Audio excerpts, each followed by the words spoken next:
Chilli powder అన్ని రకాల వంటలకు పచ్చళ్లకు సరైన chilli powder. No colour no chemicals. Rayadurgam police station పరిధిలో జరిగినటువంటి అత్యంత దారుణమైనటువంటి సంఘటన అనుకోవచ్చు. ఎందుకంటే ఈ మధ్యకాలంలో మనకు తెలుసు క్రైమ్ రేట్ చాలా పెద్ద ఎత్తున పెరిగిపోతోంది. ఎస్పెషల్లీ యువతలో మానసిక ఒత్తిడి పెరిగిపోతోంది కాబట్టి అట్లాగే ఆత్మహత్యలు కానీ హత్యలు కానీ ఇట్లాంటి చాలా పెద్ద ఎత్తున నమోదవుతున్నాయి. దట్టు జనవరి 2025 సంవత్సరం నుంచి కూడా ఇట్లాంటి వార్తలే మనం రోజుకి ఒకటో రెండో మినిమం వింటున్నాం. అందులో భాగంగానే మళ్ళా ఈరోజు కూడా రాయదుర్గం పోలీస్ స్టేషన్ పరిధిలో ఒక కంప్లైంట్ వచ్చింది. మా అన్న సూసైడ్ చేసుకున్నాడు అనేటువంటిది రాయదుర్గం పోలీస్ స్టేషన్లో ఒక కంప్లైంట్ దాఖలైంది. యాక్చువల్లీ ఈయన పేరు వచ్చేసి హితేష్ ఒక ప్రైవేట్ కంపెనీలో మేనేజర్గా పనిచేస్తున్నాడు. మంచి జాబ్, కేవలం 29 సంవత్సరాలు మాత్రమే. తమ్ముడు పేరు వచ్చేసి ప్రమోద్, ఆయన కూడా జాబ్ చేస్తున్నాడు. ఒక 3-4 కలిసి ల్యాంకో హిల్స్లో ఒక ఫ్లాట్ కిరాయికి తీసుకొని అందరూ కలిసి ఉంటూ షేర్ చేసుకొని అందరు ఉంటున్నటువంటి సిచ్యువేషన్.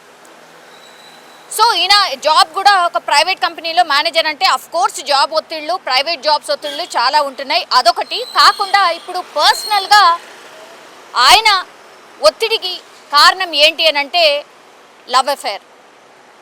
ఒక అమ్మాయిని ప్రేమించిండు ఆయన గతంలో, చాలా సీరియస్గా ఆమె ప్రేమలో ఉండే. ఆ తర్వాత మరి ఏం జరిగిందో ఏంటో తెలీదు. ఇద్దరు విడిపోయినటువంటి పరిస్థితి. 4 నెలలు అవుతోంది వీళ్ళిద్దరు కూడా విడిపోయి. అప్పటి నుంచి కూడా ఆయన ఒత్తిడిలో ఉన్నాడు. ఆ కారణంగానే నిన్న ఆయన ఫ్లాట్లో ఉరి వేసుకున్నాడు హితేష్. ఇది ఎట్లా అంటే వీళ్ళందరూ రోజు జాబ్కి వెళ్తారు కాబట్టి వీళ్ళందరూ కూడా ఎవరికి వాళ్ళు జాబ్కి వెళ్ళిపోయినరు. వెళ్ళిపోయిన తర్వాత వాళ్ళ అన్న జాబ్కి వెళ్ళలేదు. సో ఆ రూమ్లోనే ఉండిపోయాడట.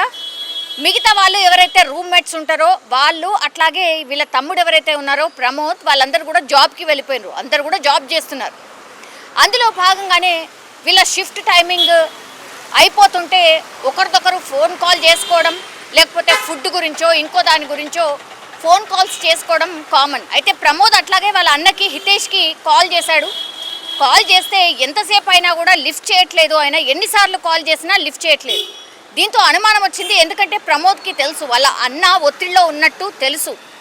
ఎప్పటి నుంచి అయితే ఈ లవ్ బ్రేకప్ అయిందో అప్పటి నుంచి కూడా ఆయన ఒత్తిడిలో ఉన్నట్టు ఆయనకు తెలుసు కాబట్టే ఒక కంట కనిపెడుతూనే ఉన్నాడు.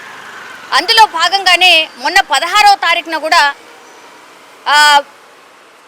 అన్నకి కాల్ చేసినప్పుడు తమ్ముడు ఎంతకీ లిఫ్ట్ చేయకపోవడంతో ఇంకో రూమ్మేట్ ఎవరైతే ఉంటారో ఆయన పేరు వచ్చేసి చిరంజీవి, ఆయనకు వెళ్ళి ఒకసారి చూడు అసలు ఎందుకు ఇట్లా ఫోన్ కాల్ లిఫ్ట్ చేయట్లేదు ఏంటి అని చూడమన్నప్పుడు లాక్ చేసి ఉంది. అప్పుడు లాక్ చేసి ఉంది, మరి ఏం చేయాలి ఏంటి అని అన్నప్పుడు కూడా ఆ లాక్ పగలగొట్టేసి నువ్వు లోపలికి వెళ్ళు, ఎందుకంటే ఫోన్ కాల్ చేస్తుంటే లోపల రింగ్ అవుతోంది కానీ మనిషి ఎంత తలుపు కొట్టినా తీయట్లేదు. దీంతో అనుమానం వచ్చింది, ఏం జరిగింది ఏంటి, నువ్వు లోపలికి వెళ్ళి అని చూడు అన్నప్పుడు లోపలికి వెళ్ళి లాక్ని బద్దలు కొట్టి లోపలికి వెళ్ళి చూసినప్పుడు ఇప్పుడు హితేష్ ఆయన ఫ్యాన్కి ఉరి వేసుకొని హ్యాంగ్ అయి ఉన్నటువంటి పరిస్థితి. దీంతో హుటాహుట్న ప్రమోద్కి కాల్ చేశాడు. వెంటనే వీళ్ళు రావడం, ఆ తర్వాత పోలీసులకు కూడా ఇన్ఫర్మేషన్ ఇచ్చారు. వాళ్ళు కూడా వచ్చిండ్రు. ఒక కంప్లైంట్ అయితే రాయదుర్గం పోలీస్ స్టేషన్లో ప్రమోద్ ఫైల్ చేసిండు. ఇట్లా మా అన్న గతంలో ఒక అమ్మాయిని ప్రేమించేవాడు, ఆమె మోసం చేసింది, ఆమె బ్రేకప్ అయిపోయింది వీళ్ళిద్దరికి మధ్య, అప్పటి నుంచి కూడా ఒత్తిడి ఉంటుంది కాబట్టి ఆయన సూసైడ్ చేసుకున్నాడు అంటూ ఒక కంప్లైంట్ అయితే రాసినటువంటి పరిస్థితి. నిజంగా ఎంత బాధాకరం అంటే ఇంత మంచిగా చదువుకొని ఇంత మంచి జాబులు చేస్తూ లైఫ్లో అన్నీ కూడా అంటే కష్టాలు ఉంటాయి, నష్టాలు ఉంటాయి, సుఖాలు ఉంటాయి, అన్నీ ఉంటాయి. అది అర్థం చేసుకోకుండా ఇంత ఒత్తిడికి లోనై కనీసం ఎవరి గురించి కూడా ఆలోచించకుండా చనిపోవాలా అన్న ఆలోచన చేయడం తప్పు అనేటువంటి మాట ఎన్ని సందర్భాల్లో ఎంతమంది చెప్పినా కూడా మారట్లేదు. ఇట్లాంటి కేసెస్ కోకొల్లలుగా అంటే రిపోర్ట్ అవుతున్నాయే, కొన్ని ఉంటున్నాయి, రోజుకి 2-3 రిపోర్ట్ కానివి ఎన్ని ఉంటున్నాయి. ఇది యాక్చువల్లీ 16వ తారీఖున జరిగింది, మనం ఉన్నది 18వ తారీఖున. ఈ రోజు తెలిసింది ఆ విషయం. సో వాళ్ళ పేరెంట్స్కి కానీ ఇంకెవరికి కానీ, ఇప్పుడు పేరెంట్స్కి కూడా చాలా మట్టుకి వీళ్ళ పిల్లలు అసలు చెప్పట్లేదు, షేర్ చేసుకోవట్లేదు. చాలా రేర్ ఆఫ్ ది రేర్ పిల్లలు షేర్ చేసుకుంటున్నారు.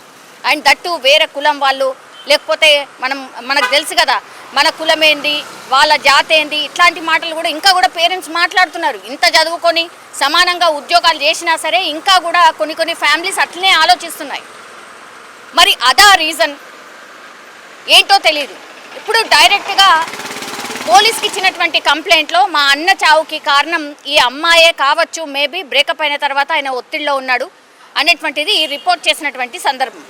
ఇప్పుడు ఆ అమ్మాయిని మరి పిలిపించి ఏమైనా ఆమె దగ్గర నుంచి కూడా ఏమైనా వాంగ్మూలం తీసుకుంటారా, ఆ కేసుకి సంబంధించి ఏమైనా డీటెయిల్స్ అడిగే ప్రయత్నం చేసినప్పటికి కూడా రాయదుర్గం పోలీసులు ఏం చెప్పట్లేదు అనేటువంటి మాట. సరే, ఇప్పుడు ఆడపిల్ల ఉంది కాబట్టి ఎందుకు, జస్ట్ ఆ బ్రేకప్ కూడా అయిపోయింది, వాళ్ళిద్దరి మధ్య అండర్స్టాండింగ్తో బ్రేకప్ అయిపోయింది.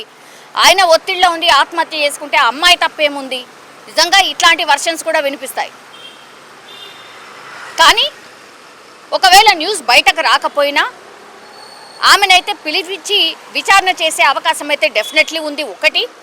ఆ తర్వాత ఈ అబ్బాయి ఫోన్ ఏదైతే ఉందో ఆ అబ్బాయి ఫోన్ని కూడా స్వాధీనం చేసుకున్నారు. ఎస్పెషల్లీ ఇట్లాంటి సూసైడ్ అటెంప్ట్స్ జరిగినప్పుడు పోలీసులు కూడా అన్ని కోణాల్లో విచారణ చేస్తారు కాబట్టి ఈ కేసులో కూడా అన్ని కోణాల్లో విచారణ అయితే కొనసాగుతోంది. అండ్ ఇంకోటి ల్యాంకో హిల్స్ కాబట్టి కంప్లీట్లీ సీసీ కెమెరాస్ ఏవేవైతే ఉన్నాయో వాటన్నిటిని కూడా స్వాధీనం చేసుకొని పూర్తి స్థాయిలో విచారణ చేస్తున్నటువంటి పరిస్థితి కనిపిస్తోంది. కానీ నిజంగా పాపం ఎంతో ఫ్యూచర్ ఉన్నటువంటి అబ్బాయి పోరాని ప్రాణం అయితే పోయినట్టే లెక్క. అట్లాగే అమ్మా నాన్నలకి కూడా ఒక తీరని దుఃఖాన్ని అయితే మిగిలిస్తున్నారు చాలామంది ఇట్లాంటివి సందర్భాల్లో.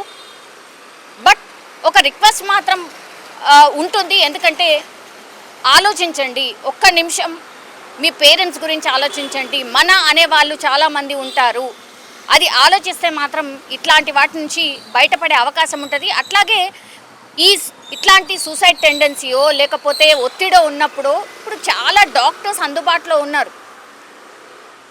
ఆ డాక్టర్స్ దగ్గరికి వెళ్ళి మాట్లాడండి, మీ ప్రాబ్లం చెప్పండి, వాళ్ళు ఒక సొల్యూషన్ తీసుకొస్తారు. ఇంత అందుబాటులో ఉన్న వ్యవస్థను కూడా వాడకుండా కేవలం చావే అన్నిటికీ పరిష్కారం అనుకోవడం మాత్రం చాలా చాలా తప్పు. చాలామంది ఎక్స్పర్ట్స్ కూడా ఇదే చెప్తున్నటువంటి పరిస్థితి కనిపిస్తోంది. కానీ రాయదుర్గంలో పాపం ఒక అబ్బాయి మాత్రం జస్ట్ లవ్ ఫెయిల్యూర్ వల్ల సూసైడ్ చేసుకున్న సందర్భం. నిజంగా ప్రస్తుతం ఉన్నటువంటి సమాజం దేనికి ప్రయారిటీ ఇస్తుంది? ఆర్థిక సంబంధాల చుట్టూ మాత్రమే తిరుగుతోంది. మళ్ళీ ఎన్నికలంగానే చాలా విరక్తి కలుగుతాం. మంచి అనిపిస్తుంది కదా, లేడీస్ కూడా ఛాలెంజింగ్ జాబ్స్ చేసినప్పుడు చాలా బాగుంటది. ట్రాఫిక్ అసిస్టెంట్స్ గా నియమించిన ట్రాన్స్జెండర్స్ అందరితో సాల్యూట్ చేయించుకుంటున్నారు. ఫుడ్ డెలివరీ ఇవ్వటానికి వెళ్ళినటువంటి డెలివరీ బాయ్ అనిల్ పై కళ్ళ ముందు పెళ్ళండి